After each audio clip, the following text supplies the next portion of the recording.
بسم اللہ الرحمن الرحیم۔ واقعہ عید گدیر۔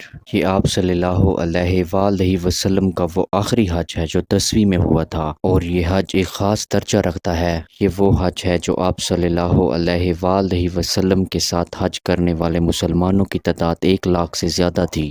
مکہ میں حج کے اعمال ادا کرنے کے بعد آپ مدینہ کی طرف واپس چلے، اور صحابہ آپ صلی اللہ علیہ وآلہ وسلم کے ساتھ تھے۔ جب یہ قافلہ مقام غدیر پر پہنچا تو حضرت جبرائیل علیہ السلام یہ آیت لے کر نازل ہوئے۔ ترجمہ: اے اللہ کے رسول، اس پیغام کو پہنچا دیجئے جو آپ کے پروردگار کی طرف سے آپ پر نازل ہو چکا ہے، اور اگر آپ نے ایسا نہ کیا تو گویا رسالت کا کوئی کام انجام نہیں دیا، اور اللہ آپ کو لوگوں کے شر سے محفوظ رکھے گا۔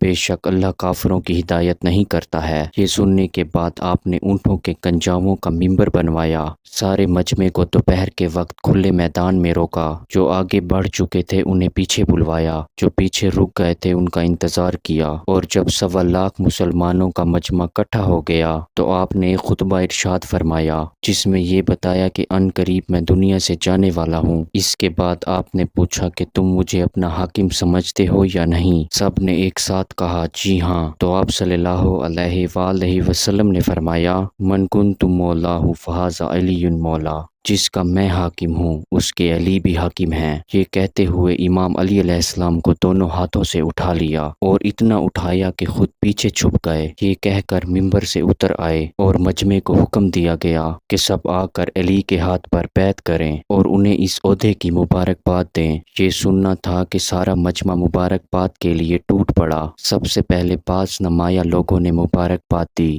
اور کہا یا علی مبارک ہو، مبارک ہو، آپ میرے ہر مومن مرد اور عورت کے حاکم ہو گئے۔ اور اسی موقع پر قرآن کی یہ آیت بھی نازل ہوئی۔ ترجمہ: آج کفار تمہارے دین سے مایوس ہو گئے، لہٰذا تم ان سے نہ ڈرو اور مجھ سے ڈرو۔ آج میں نے تمہارے لیے دین کو کامل کر دیا ہے اور اپنی نعمتوں کو تمام کر دیا ہے، اور تمہارے دین اسلام سے راضی و خوشنود ہو گیا۔